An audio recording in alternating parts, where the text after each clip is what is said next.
ॐ गणानां त्वा गणपतिं भवामहे कविं कवीनामुपमस्रवस्तमं ज्येष्ठराजं ब्रह्मणस्पद आनशृण्वन्नोतिविस्सीदसाधनम् ॐ श्रीमहागणाधिपतये नमः। प्रणो देवी सरस्वती वाजेभिर्वाजनीवती धीनामवित्र्यवतु श्रीमहासरस्वत्यै नमः। गुरुर्ब्रह्मा गुरुर्विष्णुर्गुरुर्देवो महेश्वरः गुरुस्साक्षात् परं ब्रह्म तस्मै श्रीगुरवे नमः। श्रीगुरुभ्यो नमः। हरिः ॐ। ॐ नमो भगवते रुद्राय। ॐ भद्रं कर्णे विशृणुयाम देवाः भद्रं पश्येमाक्षभिर्यजत्राः स्थिरैरङ्गैस्तुष्टुवागुंसस्तनूभिः व्यसेम देवहितैयदायुः स्वस्ति न इन्द्रो वृद्धश्रवाः स्वस्ति नः पूषा विश्ववेदाः स्वस्ति नस्तार्क्ष्यो अरिष्ठनेमिः स्वस्ति नो बृहस्पतिर्दधातु। ॐ शान्तिः शान्तिः शान्तिः। भद्रं कर्णे विशृणुयाम देवाः भद्रं पश्येमाक्षभिर्यजत्राः स्थिरैरङ्गैस्तुष्टुवागुंसस्तनूभिः व्यसेम देवहितैयदायुः स्वस्ति न इन्द्रो वृद्धश्रवाः स्वस्ति नः पूषा विश्ववेदाः स्वस्ति नस्तार्क्ष्यो अरिष्ठनेमिः स्वस्ति नो बृहस्पतिर्दधातु। आपमापामपः सर्वाः अस्मादस्मादितो मुतः अग्निर्वायुश्च सूर्यश्च सहसञ्चस्करद्धिया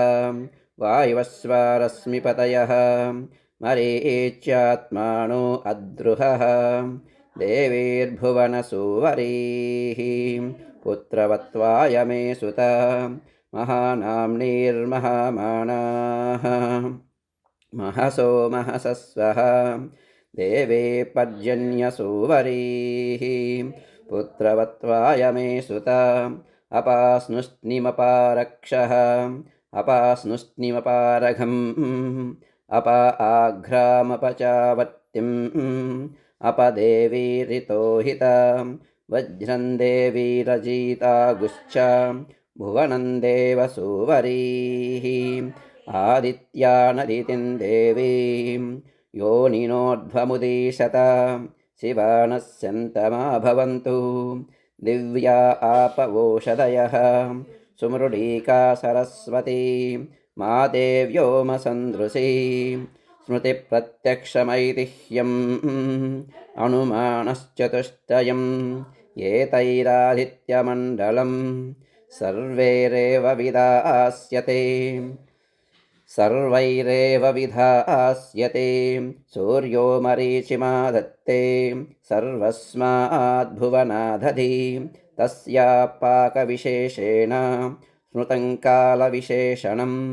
नदीव प्रभवात् काचित्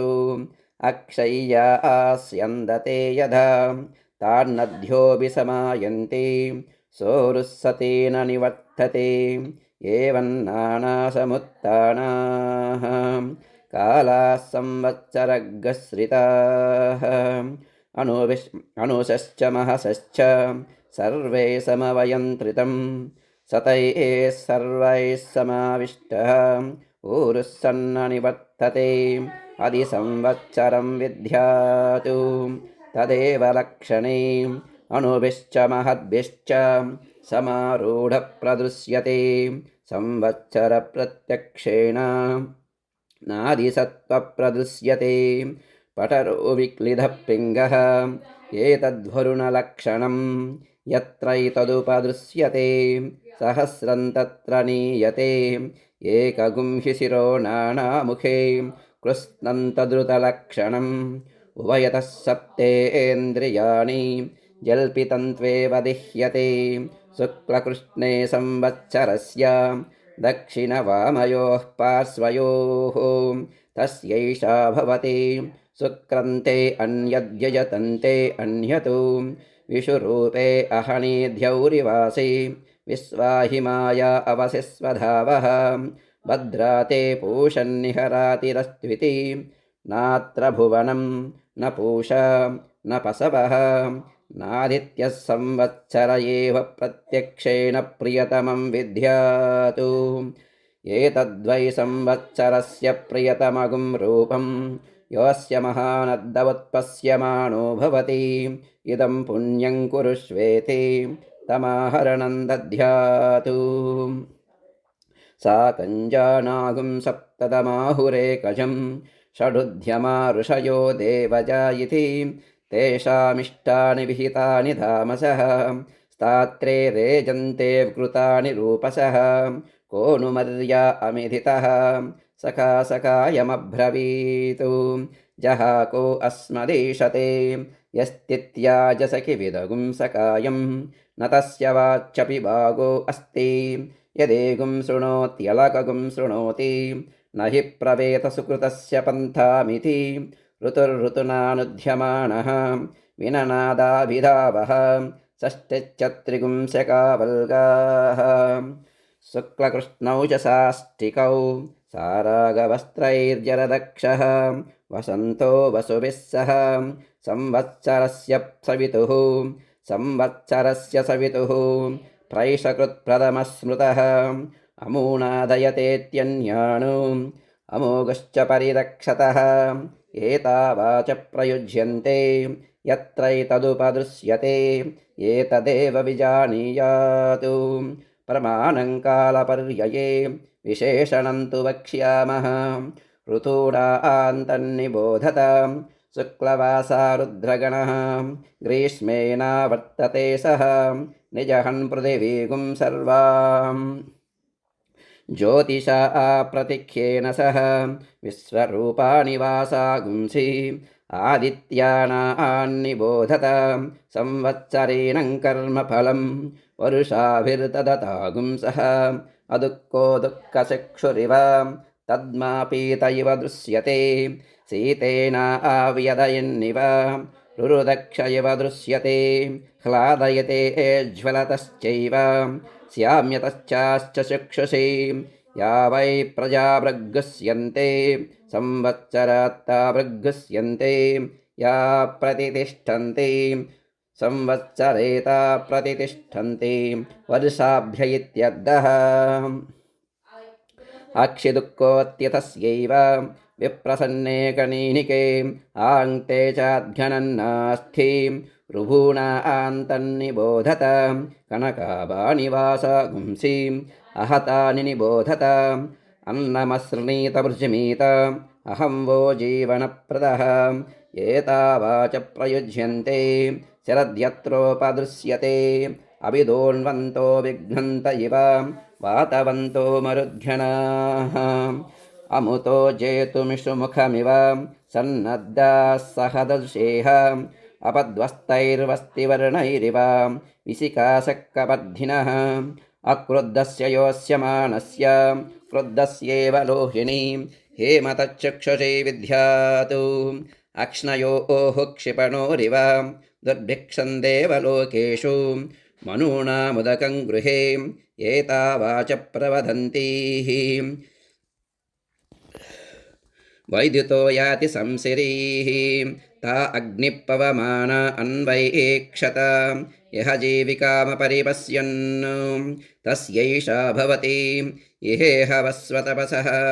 मरुतः सूर्यत्वचः शर्मसप्रथा आवृणे अतिताम्राणि वासागुंसि अस्थिवज्रि च तग्नि च विश्वे देवा विप्रहरन्ति अग्निजिह्वा असश्चत नैव देवो न मर्त्यः न राजा वरुणो विभुः नाग्निर्नेन्द्रो न पवमानः मातृकच्चन विद्यते दिव्यस्यैका धनुरात्निः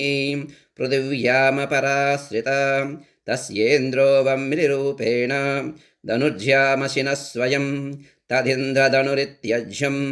अभ्रवर्णेषु चक्षते एतदेव शय्योर्भार्हस्पत्यस्य एतद्रुद्रस्य धनुः रुद्रस्य त्वेव धनुरात्निः शिरवुत्पिपेष सप्रवर्ग्यो भवतु तस्माद्ध्यः सप्रवर्ग्येन यज्ञेन यजते रुद्रस्य सशिरप्रतिदधाति नैनगुं रुद्र आरुको भवति य एवं वेद अत्योर्ध्वाक्षोतिरश्चातु शिशिरप्रदुष्यते नैव रूपन्न वासागुंसि न चक्षुप्रतिदृश्यते अन्योन्यन्तु न यज्ञस्रातः सतस्तद्देवलक्षणं सतस्तद्देवलक्षणं लोहितोर्षिशाशीर्ष्णिः सूर्यस्योदयनं प्रति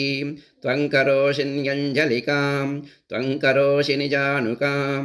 निजानुकामेऽन्यञ्जलिकाम् अमीवाचमुपासतामिति तस्मै सर्वऋतवो नमन्ते मर्यादाकरत्वात् प्रपुरोधां ब्राह्मण आप्नोति य एवं वेद सकलु संवत्सर एतैः सेनानीभिः सह इन्द्राय सर्वान् कामान् अभिवहति सद्रप्सः तस्यैषा भवति अवद्रप्सो अगुं सुमतिमतिष्ठतु ययानकृष्णो दशभिः सहस्रैः आवर्तमिन्दः सच्चाधमन्तम् उपस्नुहितं नृमणामदध्रामिति एतयैवेन्दस्थलावृक्ष्या सह असुरान् परिवृच्छति पृथिव्यगुं सुमतिं तामन्ववस्थितः संवत्सरो दिवञ्च नैवं विदुषाचार्यान्ते वासिनौ अन्योन्यस्मै द्रुह्यातां यो द्रुह्यति प्रस्यते स्वर्गाल्लोकात् युत्ऋतुमण्डलानि सूर्यमण्डलान्याख्यायिकाः अधवोर्ध्वगुंसनिर्वचनाः आरोगो भ्राजपटः पतङ्गः स्वर्णरो ज्योतिषीमान् विभासः ते अस्मै सर्वे दिवमातपन्ति ऊर्जन्तुहाना अनपस्फुरन्त इति कश्यपोऽष्टमः समहामेरुन्न जहाति तस्यैषा भवति यत्ते शिल्पं कश्यपरोचनावतु इन्द्रियावत्पुष्कलं चित्रभानु यस्मिन् सूर्या अर्पिता सप्तसाकं तस्मिन् राजानमधिविश्रयेममिति ते अस्मै सर्वे कश्यपा ज्योतिर्लभन्ते तान् सोमः कश्यपादधि निर्धमति भ्रष्टाकर्मकृति वैवं प्राणो जीवानीन्द्रियजीवानि सप्तशीर्षण्या प्राणाः सूर्या इत्याचार्याः अपश्यमहमेधाः सप्तसूर्यानिति पञ्चकर्णो वास्यायनः सप्तकर्णश्च प्लाक्षिः आनुश्रिविक एव नौ कश्यप इति उभौ वेद इति न हि सेकुमिव महामेरुं गन्तुम् अपश्यमहमेधः सूर्यमण्डलं परिवर्तमानं गार्यप्राणत्रातः गच्छन्तमहामेरुम् एकञ्च जहतं भ्राजपटरपतङ्गानिहणे तिष्ठन्नातपन्ति तस्मादिह तप्त्रितपाः अमुत्रेतरे तस्मादिह तप्त्रितपाः तेषामेषा भवति सप्तसूर्या दिवमनुप्रविष्टाः तानन्वेति पतिभिर्दक्षिणावानु ते अस्मै सर्वे घृतमातपन्ति ऊर्जन्दुहाना अनपस्फुरन्त इति सप्तत्विजः सूर्या इत्याचार्याः तेषामेषा भवति सप्तदिशो नाना सूर्याः सप्तहोताररुद्विजः देवा आदित्या ये सप्त तेभिः सोमाभिरक्षण इति तदप्याम्नायः दिग्भ्राजऋतून् करोति एतयैवावृता सहस्रसूर्यताया इति वै सम्पायनः तस्यैषा भवति यद्ध्यावयन्द्रते शतगुं शतं भूमिः उत स्युः नत्वा वज्रन् सहस्रगुं सूर्याः अनुनजातमष्टरोदसी इति नानालिङ्गत्वादृतूनां नानासूर्यत्वम् अष्टौ तु व्यवसिता इति सूर्यमण्डलान्यष्टातवोर्ध्वं तेषामेषा भवति चित्रं देवानामुदगादनीकं चक्षुर्मित्रस्य वरुणस्याग्नेः आप्राध्या वा पृथिवी अन्तरिक्षं सूर्य आत्मा जगतस्तस्तु षश्चेति क्वेदमभ्रन्निविशते क्वायगुं संवत्सरो मितः क्वाह क्वेयं देवरात्रि क्व मासा ऋतवश्रिताः अर्धमासा मुहूर्ताः निमेषास्तुटिभिः सह क्वेमा आपो निविशन्ते यदीतो यान्ति सम्प्रति काला अप्सु निविशन्ते आपः सूर्ये समाहिताः अभ्राण्यपप्रपद्यन्ते विद्युः सूर्ये समाहिता अनवर्णे इमे भूमि इयञ्चासौ शरोधसि किग्गस्विदत्रान्तराभूतं येने मे विद्रुते उभे विष्णुना विद्रुते भूमि इति वत्सस्य वेदना इरावती धेनुमतिः भूतं सूयवसनी मनुषे दशस्ये व्यष्टब्ना द्रोदसी विष्णवेते दादड्डपृथिवीमपितो मयूखैः किं तद्विष्णोर्बलमाहुः का दीप्तिः किं परायणम् एको यद्दारयद्देवः रेजति रोदसी उभे वाताद्विष्णोर्बलमाहुः अक्षरा आद्दीप्तिरुच्यते त्रिपदाद्धारयद्देवः यद्विष्णोरेकमुत्तमम् अग्नयो वायवश्चैव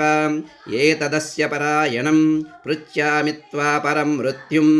अवमं मध्यमं चतुं लोकं च पुण्यपापानाम् एतत् पृच्छामि सम्प्रति अमुमाहुः परं मृत्युं पवमानं तु मध्यमम् अग्निरेवावमो मृत्युः चन्द्रमाश्चतुरुच्यते अनाभोगाः परं मृत्युं पापाः सय्यन्ति सर्वदा आभोगास्त्वेव सय्यन्ति यत्र पुण्यकृतो जनाः ततो मध्यममायन्ति चतुमग्निं च सम्प्रति पृच्छामि त्वा पापकृतः यत्र यातयते यमः त्वर्नस्तद्ब्रह्मन् प्रब्रूहि यदि वेत्ता सतो गृहान् कस्यपादिदिता सूर्याः पापानि घ्नन्ति सर्वदा रोदस्योरन्तरदेशेषु तत्र न्यस्यन्ते वासवैः ते शरीरा प्रपद्यन्ते यदा पुण्यस्य कर्मणः अपान्यपादके शासः तत्र ते योनिजा जनाः मृत्वा पुनर्मृत्युमापद्यन्ते अध्यमाना स्वकर्मभिः असातिकाक्रिमय इव ततः पूयन्ते वासवैः अपैतं मृत्युञ्जयति एवं वेद सकल्वैवं यद्ब्राह्मणः दीर्घश्रुत्तमो भवति कस्य पश्यातिथि सिद्धगमनः तस्यैषा भवति आयस्मिन् सप्तवासवाः रोहन्ति पूर्व्यारुहः ऋषिर्हदीर्घश्रुत्तमः यन्द्रस्य घर्मो अधितिरिति कस्य पप्पस्य को भवति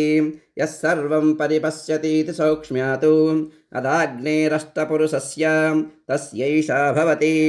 अग्नेनय सुपताराये अस्मान् विश्वानि देववयुनानि विद्वान् युयोद्यस्मज्जुहुरानमेनः भूयिष्ठान्ते नममुक्तिं विदेमेति अग्निश्च जातवेदाश्च सहोज अजिरा प्रभुः वैश्वानरो नर्यापाश्च पङ्क्तिरादाश्च सप्तमः विसर्पेवाष्टमोऽग्नीनाम् एतेष्ठौ वसवः क्षिता इति यदद्वेवाग्नेरश्चिर्वर्णविशेषाः नीलाशिश्च पीतकाश्चिच्चेति अदवायोरेकादशपुरुषस्यैकादशस्त्रीकस्य प्रभ्राजमाना व्यवदाताः याश्च वासुकि वैद्युताः रजता परुषा श्यामाः कपिला अतिलोहिताः ऊर्ध्वा अवपतन्ताश्च वैद्युत इत्येकादश नैनं वैद्युतो हि नस्ति य एवं वेद सहोवाच व्यासपाराशर्यः यद्युवद्वदमेवाहं मृत्युमयेच्छमिति न त्वकामगुं हन्ति य एवं वेद अदगन्धर्वगणाः स्वानभ्राट् अङ्गारिर्भम्भारिः अस्तस्सु हस्तः कृशानुर्विश्वावसुः मूर्धन्वान् सूर्यवक्षाः कृदित्येकादश गन्धर्वगणाः देवाश्च महादेवाः रश्मयश्च देवाघरगिरः नैनं करोहि नस्ति य एवं वेद गौरीमिमाय सलिलानि तक्षति एकपदी द्विपदी सा चतुष्पदी अष्टापदी नवपदी बभूवुषी सहस्राक्षरा परमे व्योमन्निति वाचो विशेषणम् अधनिगतव्याख्याताः ताननुक्रमिष्यामः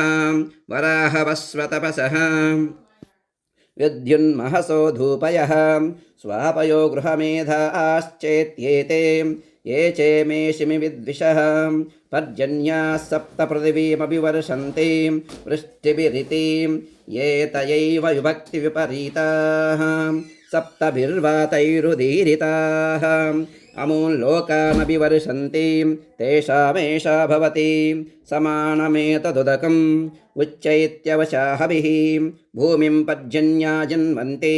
दिवं जन्वन्त्यग्नय इति यदक्षरं भूतकृतं विश्वे देवा उपासते महर्षिमस्य गोप्तारं जमदग्निमकुर्वता जमदग्निराप्यायते छन्दोभिश्चतुरुत्तरैः राज्ञः सोमस्य तृप्तासः ब्रह्मणा वीर्यावता शिवान प्रदिशो दिशः तच्चयोरावृणीमहे गातुयज्ञाय गातुयज्ञपतये दैवी स्वस्तिरस्तु नः स्वस्तिर्मानुषेभ्यः ऊर्ध्वं जिगातु भेषजं शन्नो अस्तु द्विपदे चतुष्पदे सोमपा असोमपा इति निगतव्याख्याताः सहस्रवृयं भूमिः परं व्योमसहस्रवतु अश्विना बुज्जूना सत्यां विश्वस्य जगतः सती विश्वस्य जगतस्पति जाया भूमिपतिर्व्योमा मिथुनन्ता अतुर्यतुः पुत्रो बृहस्पतिरुद्रः सरम इति स्त्रीपुमं शुक्रं वा मन्यद्यजतं वा मन्यतु विषुरूपे अहनीध्यौरिवस्तः विश्वाहिमाया अवदस्वदावन्तौ भद्रावां पोषणा विहरातिरस्तु वासा आत्यौ चित्रौ जगतो निदानौ द्यावा भूमि शरदः सकंसकायौ तावस्विनारासभा स्वाहवं मे सुबस्पति आगतगुं सूर्यया सह त्युग्रोहभुज्युमस्विनोदमेघे रयन्न कश्चिन्ममृवाम् अवाहाः तमोहतुर्नौभिरात्मन्वतीभिः अन्तरिक्षप्रत्पिरबोधकाभिः त्रिस्रः क्षपस्त्रिरः तिव्रजद्भिः नासत्यावुज्जुमुहतु पतङ्गैः समुद्रस्य दन्वन्नाद्रस्य पारे त्रिवीरतैः शतपद्भिः सवितारं वितन्वन्तम् अनुबध्नाति शाम्बरः आपपूरुषम्बरश्चैव सवितारे पशो भवतु त्रिगुं सुतृप्तं विदित्वैव बहुसोमगिरं वशी अन्वेति तुग्रो वक्रियान्तम् आयसोमान् सोमतुप्सुषु ससङ्ग्रामस्तमोऽध्योत्तोतः ससङ्ग्रामस्तमोऽध्योत्योतः वाचोघाप्पिपाति ततो सतद्गोभिस्तवा आत्येत्यह्नीं रक्षसानन्विताश्च ये अन्वेति परिवृत्यास्तः एवमेतौ स्तो अश्विनां ते एतेऽध्युप्रदिव्योः अहरहर्गर्भं दधाते तयोरेतौ वस्सावहोरात्रे पृथिव्या अहः दिवो रात्रिः ता अविसृष्टौ दम्पती एव भवतः तयोरेतौ वत्सौ अग्निश्चादित्यश्च रात्रेर्वत्सः श्वेत आदित्यः अन्योऽग्निः ताम्रो अरुणः ता अविसृष्टौ दम्पती एव भवतः तयोरेतौ वत्सौ उत्तश्च वैद्युतश्च अग्नेर्वृत्रः वैद्युत आदित्यस्य ता अविसृष्टौ दम्पती एव भवतः तयोरेतौ वत्सौ उष्मा च नीहारश्च वृत्रस्योष्मा वैद्युतस्य नीहारः तौ तावेव प्रतिपद्येते सेयगुं रात्री गर्भिणी पुत्रेण संवसति तस्या वा एतदुल्भणम् यद्रात्रौ रश्मयः यदा गोर्गर्भिण्या उल्भणम् एवमेतस्या उल्भणम् प्रजयिष्णुप्रजया च पशुभिश्च भवति य एवं वेद एतमुद्यन्तमपि यन्तञ्चेति आदित्यः पुण्यस्य वत्सः अथ पवित्राङ्गिरसः पवित्रवन्तः परिवाजमासते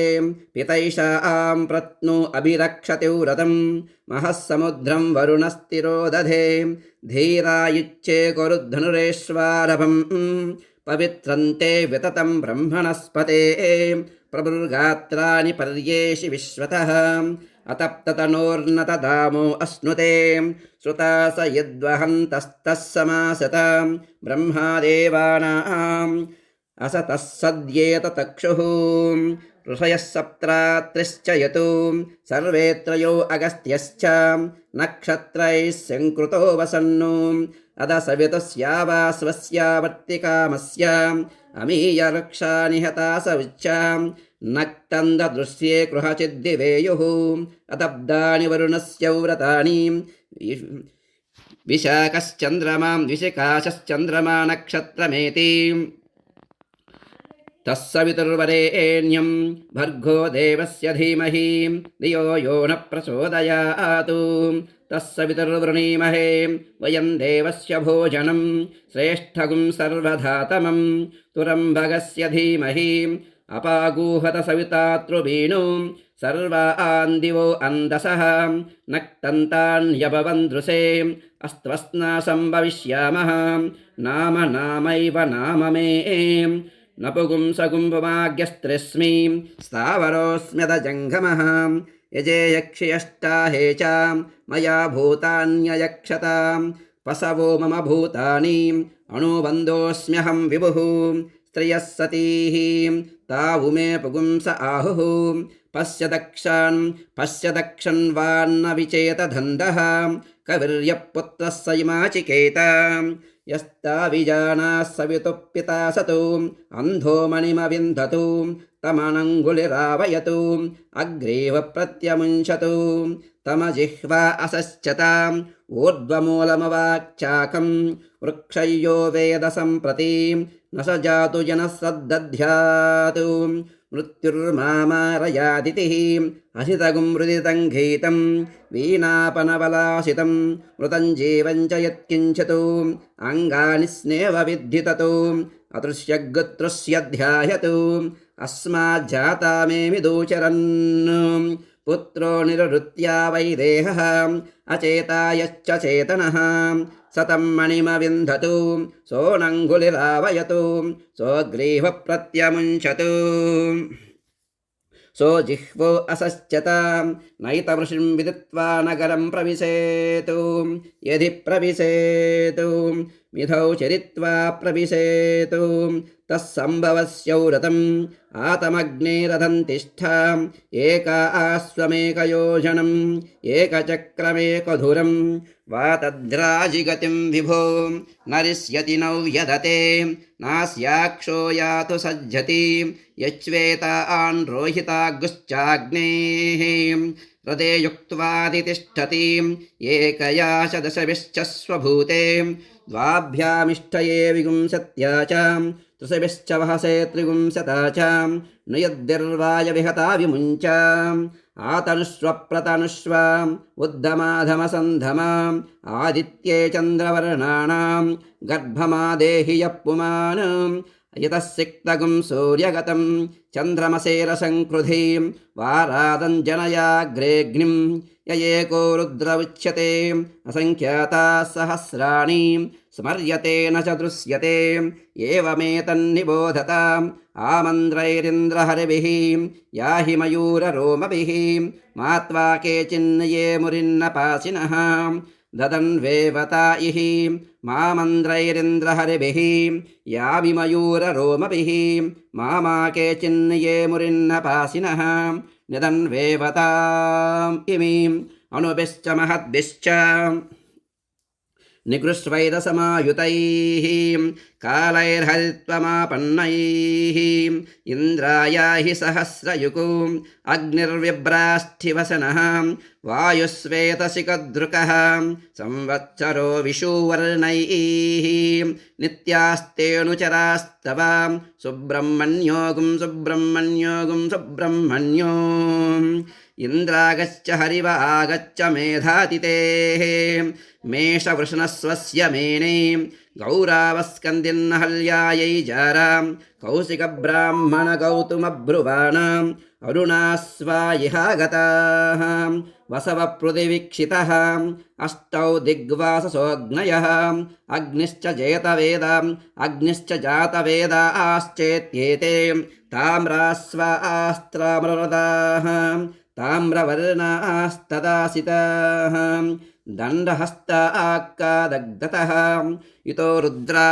पराङ्गताः उक्तगस्तानं प्रमाणं च पुरयितां बृहस्पतिश्च सविता च विश्वरूपैरिहागतां तदेनोदकवर्त्मनाम् अप्सुसा इति तद्वयोः उक्तो वेशो वासागुंसि च कालावयवानामृतप्रतीज्या वासात्या इत्यस्विनोः कोऽन्तरिक्षे शब्दं करोतीति वासिष्ठो रोहिणो मीमागुंसां चक्रे तस्यैषा भवति वास्रेव विद्युतिति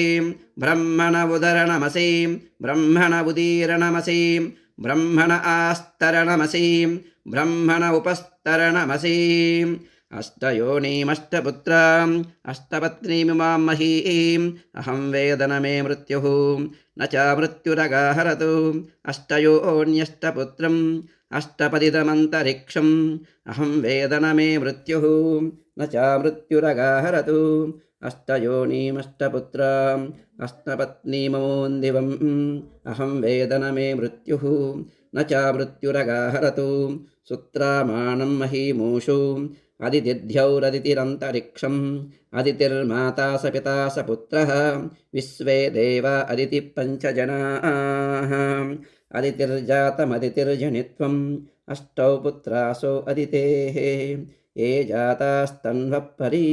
देवाम् वप्रैः सप्तभिः परामार्ताण्डमास्यतु सप्तभिः पुत्रैरदितिः उपप्रैतोर्यं युगं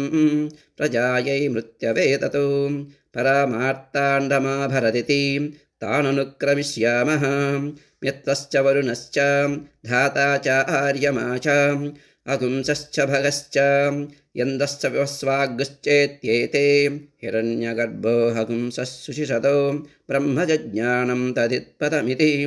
गर्भप्राजापत्यः अधपुरुषः सप्तपुरुषः योऽसौ तपन्नुदेति स सर्वेषां भूतानां प्राणानादायोदेति मामे प्रजायामापसूनाम् मम प्राणानादायोदगाः असौ योऽस्तमेति स सर्वेषां भूतानां प्राणानादायास्तमेति मामे प्रजायामापसूनाम् मम प्राणानादायोस्तङ्गाः असौ य आपूर्यति स सर्वेषां भूतानां प्राणैरापूर्यति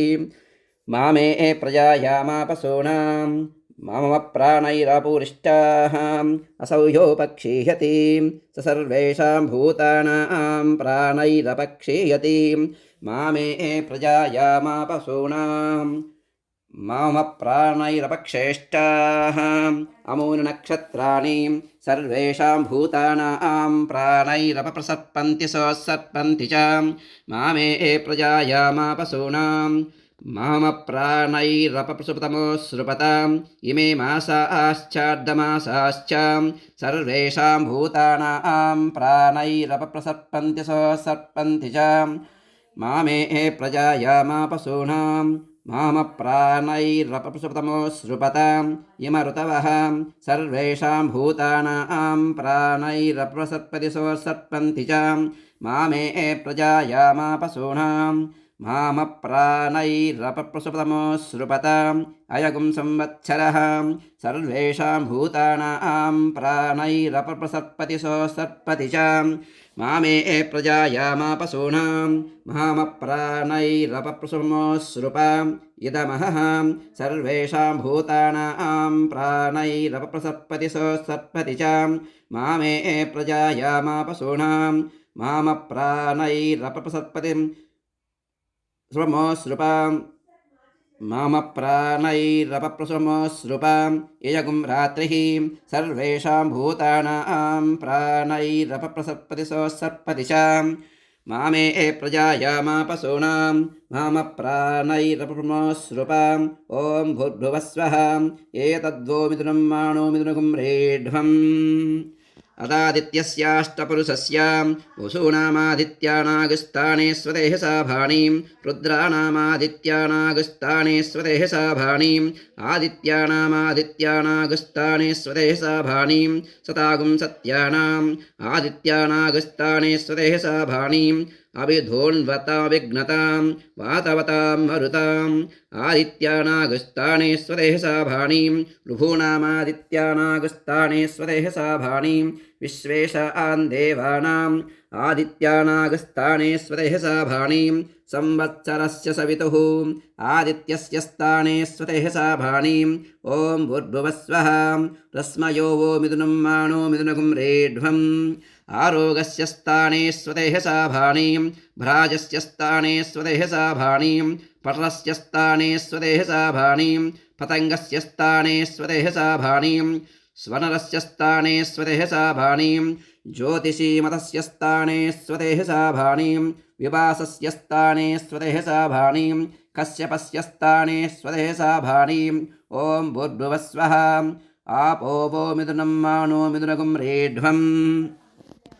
अदवायोरेकादशपुरुषस्यैकादशस्त्रीकस्यां प्रव्राजमानानागुं रुद्राणागुस्थाने स्वदेहसा भाणीं युवदातानागुं रुद्राणागुस्थाने स्वदेहसा भाणीं वासुकि वैद्युतानागुं रुद्राणागुस्थाने स्वदेहसा भाणीं रजतानागुं रुद्राणागुस्थाने स्वदेहसा भाणीं परुषाणागुं रुद्राणागुस्थाने स्वदेहसा भाणीं श्यामानागुं रुद्राणागुस्थाने स्वदेहसा भाणीं कपिलानागुं रुद्राणागुस्थाने स्वदेहसा भाणीं अतिलोहितानागुं रुद्राणागुस्थाने स्वदेहसा भाणीं ऊर्ध्वानागुं रुद्राणागुस्थाने स्वदेहसा भाणीं अवदन्तानागुं रुद्राणागुस्थाने स्वदेहसा भाणीं वैद्युतानागुं रुद्राणागुस्थाने स्वदेहसा भाणीं प्रभ्राजमानीनागुं रुद्राणीनागुस्थाने स्वदेहसा भाणीं युवदातीनागुं रुद्राणीनागुस्थाने स्वदेहसा भाणीं वासुकि वैद्युतीनागुं रुद्राणीनागुस्थाने स्वदेहसा भाणीं रजतानागुं रुद्राणीनागुस्थाने स्वदेहसा भाणीं परुषानागुं रुद्राणीनागुस्थाने स्वदेहसा भाणीं श्यामानागुं रुद्राणीनागुस्थाने स्वदेहसा भाणीं कपिलानागुं रुद्राणीनागुस्थाने स्वदेहसा भाणीं अतिलोहितीनागुं रुद्राणीनागुस्थाने स्वदेहसा भाणीं ऊर्ध्वानागुं रुद्राणीनागुस्थाने स्वदेहसा भाणीं अवपतन्तीनागुं रुद्राणीनागुस्थाने स्वदेहसा भाणीं वैद्युतीनागुं रुद्राणीनागुस्थाने स्वदेहसा भाणीं ॐ भूर्भुवस्वः रूपाणि वो मिथुनं मानो मिथुनगुं रेढ्वम् अदाग्नेरष्टपुरुषस्याम् अग्ने पूर्वदिश्यस्य स्थाने स्वदेहसा भाणीं जातवेदसोपदिश्यस्य स्थाने स्वदेहसा भाणीं सहोजशो दक्षिणदिश्यस्य स्थाने स्वदेहसा भाणीं अजिरा प्रभवपदिश्यस्य स्थाने स्वदेहसा भाणीं वैश्वानरस्यापरदिश्यस्य स्थाने स्वदेहसा भाणीं नर्यापसोपदिश्यस्य स्थाने स्वदेहसा भाणीं पङ्क्तिरादसमुदग्दिश्यस्य स्थाने स्वदेहसा भाणीं विसर्पिन उपदिश्यस्य स्थाने स्वदेहसा भाणीं ॐ भूर्भुवस्वः दिशो वो मिथुनं मानो मिथुनगुं रेढ्वम् दक्षिणपूर्वस्यां दिशि विसर्पी नरकः तस्मान्न परिपाहि दक्षिणापरस्यां दिशि विसर्पी नरकः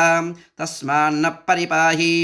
उत्तरपूर्वस्यां दिशि विषादी नरकः तस्मान्न परिपाहि उत्तरापरस्यां दिशि विषादी नरकः तस्मान्न परिपाहि आयस्मिन् सप्तवासवा इन्द्रियाणि च तकृतवित्येते इन्द्रघोषावो वसुः स्वस्तादुपददतां मनोजवसो वप्युत्रुर्दक्षिणतोपददतां प्रचेतावो रुद्रैः पश्चादुपददतां विश्वकर्मा व आदित्यैरुत्तरतोपददतां त्वष्टावो रूपैरुपरिष्टादुपददतां संज्ञानं वः पश्चादितिम् आदित्यः सर्वोऽग्निपृथिव्यां वायुरन्तरिक्षे सूर्यो दिवि चन्द्रमा दिक्षु नक्षत्राणि स्वलोके एवाह्यग्ने एवाहि वायो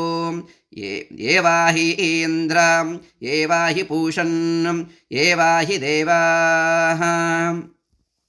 आपमापामपः सर्वाः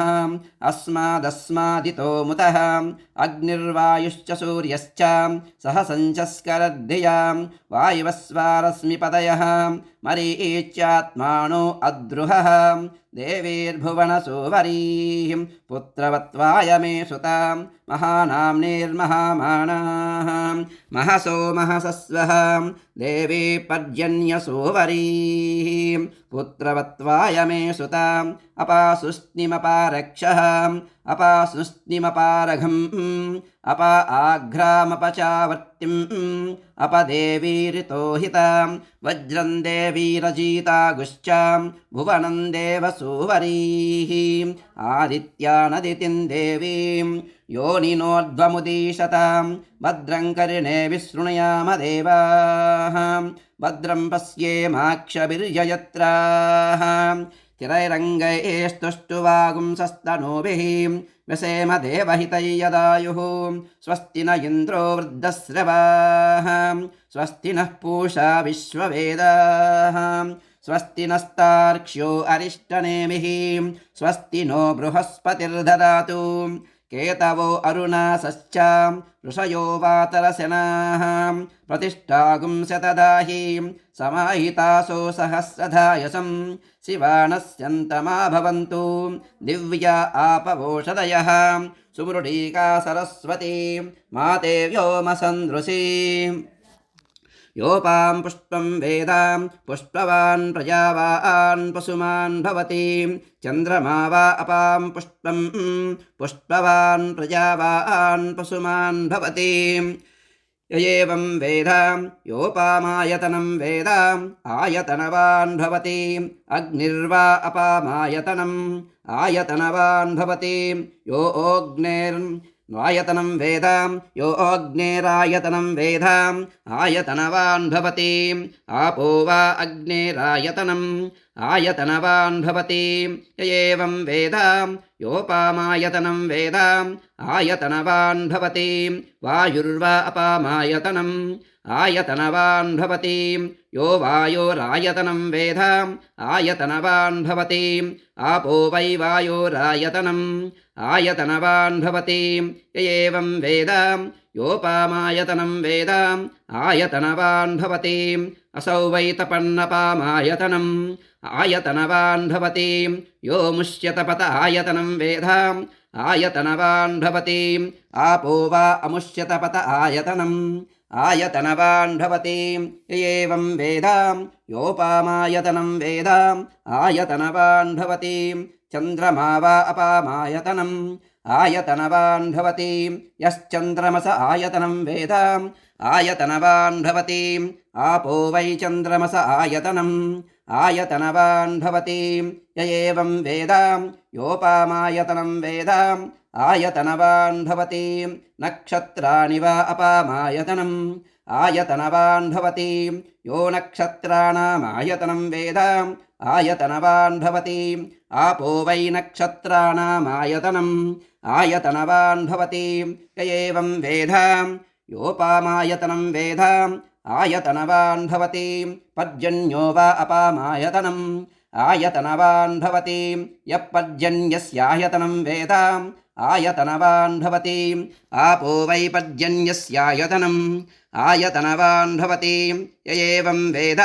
योपामायतनं वेद आयतनवान् भवति संवत्सरो वा अपामायतनम् आयतनवान् भवति यः संवत्सरस्यायतनं वेद आयतनवान् भवति आपो वै संवत्सरस्यायतनम् आयतनवान् भवति य एवं वेद योऽप्सुनावं प्रतिष्ठितां वेद प्रत्येव तिष्ठति इमे वै लोका अप्सु प्रतिष्ठिताः तदेषाभ्यनुक्ता अपागुं रसमुदयगुं सन् सूर्ये शुक्रगुं समाभृतम् अपागुं रसस्य यो रसः तं वो गृह्णामित्युममिति इमे वै लोका अपागुं रसः ते मुस्मिन्नादित्ये समाभृताः जानुदग्निमुत्तरवेधीं खात्वा अपां पूरयित्वा गुल्पदग्नम् पुष्करपर्णैः पुष्करदण्डैः पुष्करैश्च सग्गस्तेर्यां तस्मिन् विहायसे अग्निं प्रणीयोपसमाधाय ब्रह्मवादिनो वदन्ति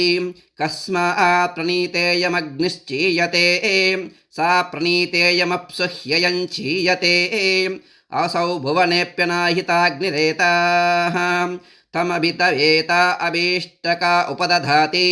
अग्निहोत्रे दर्शपूर्णमासयोः पशुबन्धे चातुर्मास्येषु अदो आहुः सर्वेषु यज्ञक्रतुस्विति एतद्दस्वा आहुः सण्ढिलाः कमग्निञ्चुनुते सत्रियमग्निञ्चिन्वानः संवत्सरं प्रत्यक्षेण कमग्निञ्चुनुते सावित्रमग्निञ्चिन्वानः अमुमादित्यं प्रत्यक्षेण कमग्निञ्चुनुते नासिकेतमग्निञ्चिन्वानः प्राणाप्रत्यक्षेण कमग्निञ्चुनुते चातुर्होत्रियमग्निञ्चिन्वानः ब्रह्मप्रत्यक्षेण कमग्निञ्चुनुते वैश्वसुजमग्निञ्चिन्वानः शरीरं प्रत्यक्षेण कमग्निञ्चुनुते उपानुवाक्यमासुमग्निञ्चिन्वानः इमान् लोकान् प्रत्यक्षेण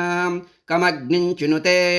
इममारुणकेतुकमग्निञ्चिन्वान इति य एवासौ यतश्चामतश्चाविति पाति तमिति यो अग्नेर्मुतूया वेद मिथुनवान् भवति आपो वा अग्नेर्मिथूयाः मिथुनवान् भवति य एवं वेद आपो वा इदमासन् सलिलमेव स प्रजापतिरेकपुष्करपर्णे समभवत् तस्यान्तर्मनसि कामः समवर्ततां यदगं सृजेयमिति तस्माद्यत्पुरुषो मनसाभिगच्छति तद्वाचा वदति तत्कर्मणा करोति तदेषाभ्यनुक्तां कामस्तदग्रे समवर्तताधि मनसो रेतप्रदमय्यदासीत् सतो बन्धुमसति निरविन्दन् वृतिप्रतिश्या कवयो मनीषेति उपैनन्तदुपनमति यत्कामो भवति य एवं वेद सतपोतप्यतां सतपस्तप्त्वा शरीरमधूनुतां तस्यन्मागुं समासेतु ततोरुणाकेतवो वातरशनां ऋषवदतिष्ठन् ये नखाः ते वैकानसाः ये वालाः ते वालकिल्याः यो रसः सोपाम् अन्तर्दक्कूर्मं भूतगुं सर्पन्तं तमब्रवीतु मम वैत्मग्मागुंसां समभूतु नेत्यब्रवीतु पूर्वमेवाहमिहासमिति तत्पुरुषस्य पुरुषत्वं ससहस्रशीर्षा पुरुषः सहस्राक्षः सहस्रपात् भूत्वोदतिष्ठतु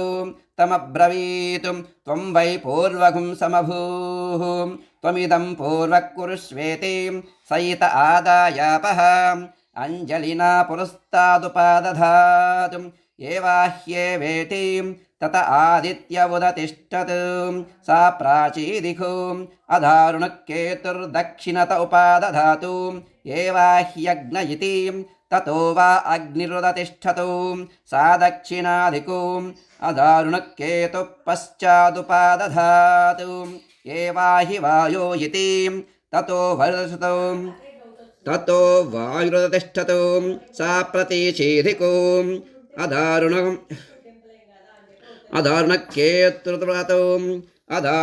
अधारुणकेतुरुत्तरत उपादधातु एवाहीन्द्रेति ततो वा इन्द्ररुतिष्ठतु ततो वा इन्द्र उदतिष्ठतु सोतीचीदिको अधारुणकेतुर्मध्य उपादधातु एवाहि पूषन्निति ततो वै पूषोदतिष्ठतु सेयन्दिको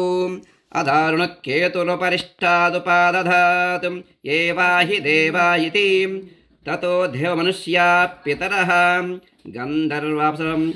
गन्धर्वाप्सरश्चोदतिष्ठन्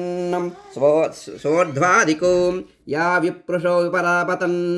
ताभ्योऽसुरा रक्षा गुंसि पिशाचाश्चोदतिष्ठन् तस्मात्ते पराभवन् विप्रभ्यो हिते समभवन् तदेशाभ्यनुक्ता आपो हयद्बृहतिर्गर्भमायन् दक्षं दधाना जनयन्ते स्वयंभुं तत इमेऽद्य सृज्यन्त सर्गाः अद्यो वा इदगुं समभूत् तस्मादिदगुं सर्वं ब्रह्म स्वयं भीति तस्मादिदगुं सर्वगुं शिथिलमिवा ध्रुवमिवा भवतु प्रजापतिर्वावततो आत्मनात्मानं विधायां तदेवानुप्राभिशतो तदेशाभ्यनुक्तां विधाय लोकान् विधाय भूतानि विधाय सर्वापदिशो दिशश्च प्रजापतिप्रथमजावृतस्याम् आत्मनात्मनमि संविवेति आत्मनात्मानमि संविवेशेति सर्वमेवेदमाप्त्वा सर्वमवरुध्य तदेवानुप्रविशति य एवं वेद चतुष्टय्य आपो गृह्णाति चत्वारि वा अपागं रूपाणि मेघो विद्युतो स्तनयुत्नुर्वृष्टिः तान् वेवावरुन्धे आतपर्तिवर्ष्या गृह्णाति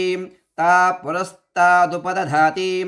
एता वै ब्रह्मवर्चस्या आपः मुकत एव ब्रह्मवर्चसमवरुन्धे तस्मान्मुकतो ब्रह्मवर्चसितरः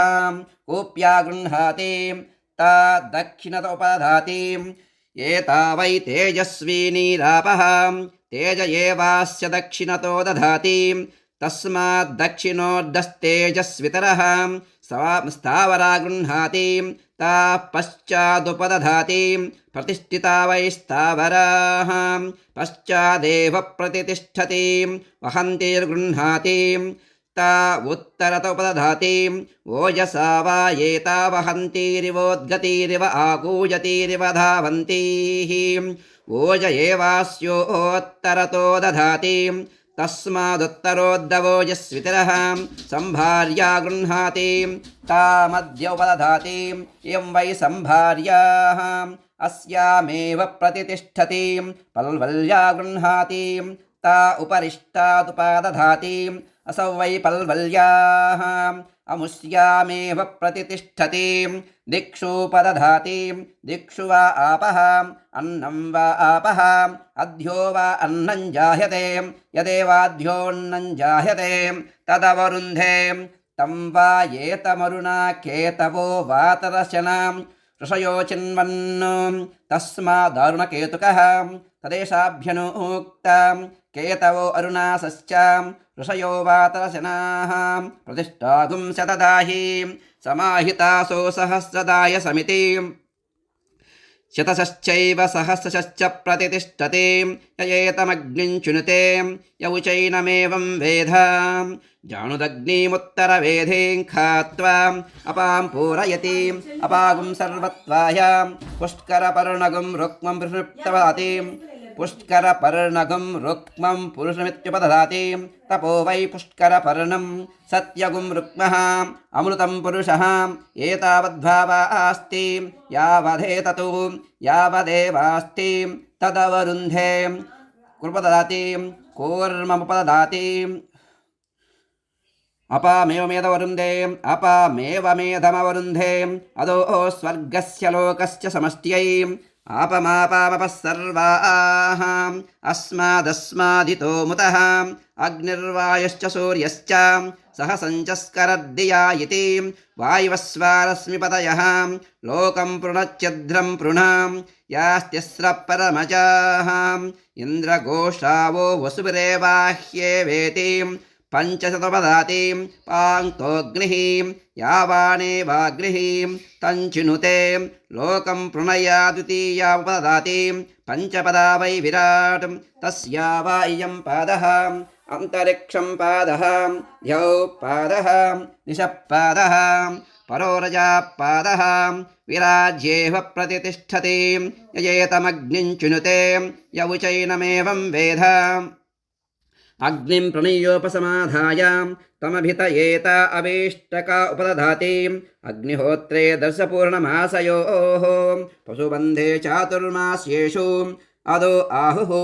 सर्वेषु यज्ञक्रतुस्वितिम् अधहस्माहारुणस्वायम्भुवः सावित्र सर्वोऽग्निनित्यनुषङ्गं मन्यामहे सावित्र सर्वोऽग्निनित्यनुषङ्गं मन्यामहे नानावा एतेषां वीर्याणि कमग्निञ्चुनुते सत्रियमग्निञ्चिन्वाणः कमग्निञ्चुनुते सावित्रमग्निञ्चिन्वाणः कमग्निञ्चुनुते नासिकेतमग्निञ्चिन्वाणः कमग्निञ्चुनुते चातुर्होत्र्यमग्निञ्चिन्वाणः कमग्निञ्चुनुते वैश्वसुजमग्निञ्चिन्वाणः कमग्निञ्चुनुते उपानुवाक्यमासुमग्निञ्चिन्वाणः कमग्निञ्चुनुते इममारुणकेतुकमग्निञ्चिन्वाण इति वृषा वा अग्निः वृषाणो सग्स्पालयेत् अन्येत आस्य यज्ञः तस्मान्नानुसज्यः सोत्तरवेषु कृतन्वितां सोत्तरवेदिषु क्रतुषिन्वीताम् उत्तरवेद्यायज्ञश्चीयते प्रजाकामश्चिन्वीतां प्राजापत्यो वा येषो अग्निः प्राजापत्या प्रजावान् भवति य एवं वेद पशुकामश्चिन्वीतां संज्ञानं वा ये तत्पशूनां यदापः पशूनामेव संज्ञाने अग्निञ्चुनुते पशुमान् भवति य एवं वेद वृष्टिकामश्चिन्वीताम् आपो वै वृष्टिः पर्जन्यो वर्षको भवति य एवं वेद आमयावी चिन्वीताम् आपो वै भेषजमेवास्मै करोति सर्वमायुरेति अभिशरग्गश्चिन्वीतां वज्रो वा आपः वज्रमेव भ्रातृव्येभ्यः प्रहरति शृणुत एनं तेजस्कामो यशस्कामः ब्रह्मवक्षसकामः स्वर्गकामश्चिन्वीताम् एतावद्भावास्ति यावदेततु यावदेवास्ति तदवरुन्धे तस्यैतद्व्रतं वरुषति न दावेतु अमृतं वा पुरुषापः अमृतस्यानन्तरित्यै अमृतं वा आपः अमृतस्यानन्तरित्यै नाप्सुमोत्रपुरीशं कुर्यात् अनिष्ठीवेत् न व्यसनस्नायात् गुह्यो वा एषो अग्निः एतस्याग्निर्नदाहाय न पुष्करपर्णहिरण्यं वादितिष्ठेतु एतस्याग्निर्नव्यारोहाय न कूर्मस्यास्नीयात् नोदकस्य घातुकान्येन मोदकानि भवन्ति अघातुका आपः य एतमग्निञ्चुनुते य उचैनमेवं वेद यमानकुं भुवनाशीषदेवां यन्द्रश्च विश्वेश देवाः यज्ञञ्च नस्त्वन्वञ्च प्रजाञ्च आदित्यैरिन्दः सह शेषधातु आदित्यैरिन्दः सगणो मरुद्भिः अस्माकं भूत्वविता तनूनाम् आप्लवस्व प्रप्लवस्व आण्डीभवजमामुहुः सुखादीन् दुःखनिधनां प्रतिमिञ्चस्व स्वां पुरम् मरीषयस्वायम्भुवाः ये शरीराण्यकल्पयन्नु ते देहं कल्पयन्तु महतेख्यास्मतीरिषतु उत्तिष्ठतमा स्वप्ता अग्निमिच्छध्वं भारताः राज्ञः सोमस्य तप्तासः सूर्ये सयुजोषतः युवासवासाः अष्टाचक्रानवद्वारां देवानां पौरयोध्यां तस्यागुं हिरण्मयकोशः स्वर्गो लोको ज्योतिषावृतः यो वैतां ब्रह्मणो वेद अमृतेनावृतां पुरीं तस्मै ब्रह्म च ब्रह्मा च आयुक्कीर्तिं प्रजां ददुः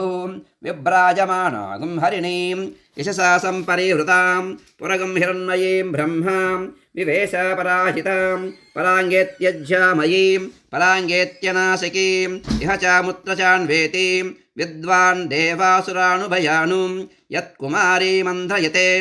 यद्योषिद्यत्प्रतिव्रताम् अरिष्टै यत्किञ्च क्रियते अग्निस्तदनुवेधति असुतासस्रतासश्च यज्वानो येऽप्ययज्वनः स्वर्यन्तो नापेक्षन्ते इन्द्रमग्निं च ये विदुः सिकता इव संयन्ति रश्मिः समुदीरिताः अस्माल्लोकादमुस्माच्च ऋषिभिरधा पृश्निभिः अपेतवेतविसतर्पतातः एत्रस्थप्राणाये च नूतनाः अहोभिरद्भिरक्तुभिर्व्यक्तं यमो ददात्वसानमस्मै नृपणन्तु नृपात्वर्यः अकृष्टाये च कृष्टजाः कुमारीषु कनीनीषु जारिनीशये हिताः रेतपीता आण्डपीताः अंगारेषु शये हुताः उभयान् पुत्रपौत्रकान् युवेहं यमराजगान् शतमिन्नु शरदहाम् अदो यद्ब्रह्म विलभं पितॄणां च यमस्य च वरुणस्यास्विनोरग्नेः मरुतां च विहायसां कामप्रयवणं मे अस्तु सह्वेवास्मि सनातनः इति नागो ब्रह्मिश्रवो रायोदनं पुत्रानापो देवीरिहायिताम् ऋषिर्ष्णीं रुद्रशीर्ष्णीं च अपेतो निरृतगुंहतः परिबाधगुस्वेतकोक्षं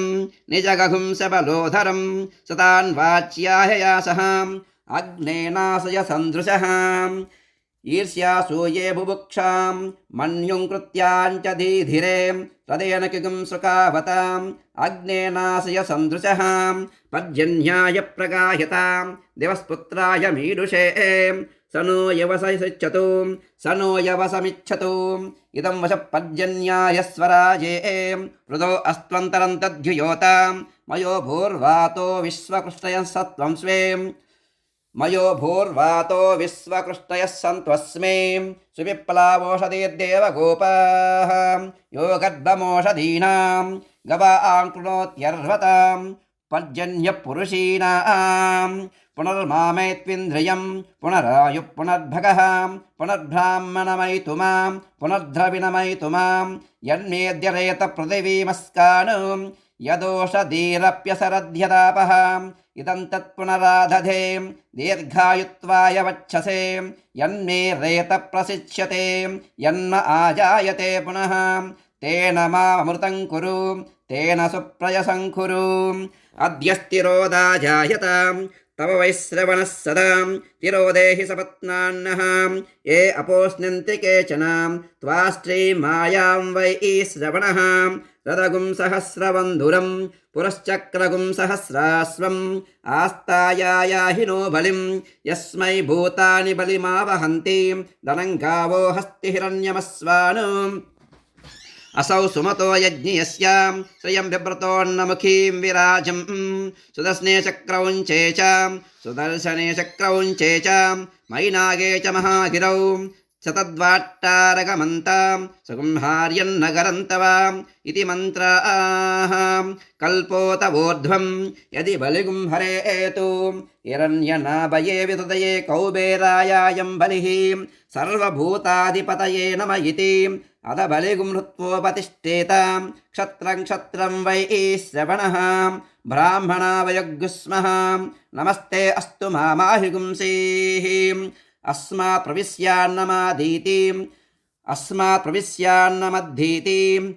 अततमग्निमादधीताम् अततमग्निमादधीताम् यस्मिन्नेतत्कर्म प्रयुञ्जीताम् तिरोदा भूः तिरोदा भुवः तिरोदा स्वः तिरोदा भूर्भुवः स्वः सर्वेषां लोकानामाधिपत्ये सीदेति अततमग्निमिन्धीतां यस्मिन्नेतत्कर्म प्रयुञ्जीतां तिरोदा भूः स्वाहा तिरोदा भुवः स्वाहा तिरोदा स्वस्वाहा तिरोदा भूर्भुवः स्वस्वाहा यस्मिन्नस्य काले सर्वाहुतिर्हूता भवेयुः अभिब्राह्मणमुखीनां तस्मिन्नह्नः काले प्रयुञ्जीतां परस्वप्तजनाद्वेपि मास्म प्रमाद्यन्तमाध्यापयेतु सर्वार्धा सिद्ध्यन्ते य एवं वेद क्षुद्यन्यतमजानतां सर्वार्धान् सिद्ध्यन्ते यस्ते विघातको भ्राता ममान्तर्हृदये स्थितः तस्मा योमग्रपिण्डं जुहोमि समे एड्ढान् मा विवधीतुं मयि स्वाहा राजाधिराजाय प्रसह्य साहिने नमो वयं वै श्रवणाय कुर्महे समे कामान् कामकामाय मह्यं कामेश्वरो वै श्रवणो ददातु कुबेराय वै श्रवणाय महाराजाय नमः केतवो अरुणासश्च ऋषयो वातरचनाः प्रतिष्ठागुं शतदाहि समाहितासो सहस्रदायसं शिवानस्यन्तमा भवन्तु दिव्या आपवोषधयः सुमृडीका सरस्वती माते व्योमसन्दृशे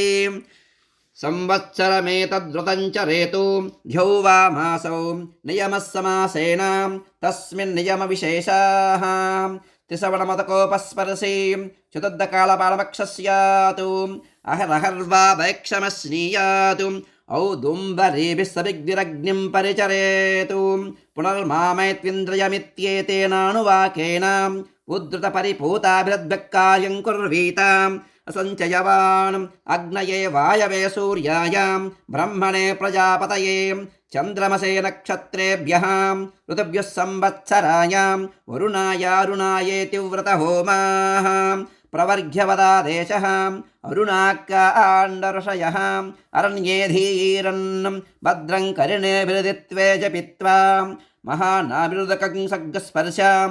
महानामिनिवृद्रं रुदकं सग्गस्पर्शां तमाचार्यो दध्यातुं शिवानस्यन्तमेत्योषधीरा लभते सुमृडीकेति भूमिं एवमपवर्घे धेनुर्दक्षिणां कगुं संवासक्षक्षौगम् अन्यद्वा शुक्लं यदा शिक्षिवाम् एवग्स्वाध्यायधर्मेण अरण्ये धीतां तपस्वी पुण्यो भवति तपस्वी पुण्यो भवति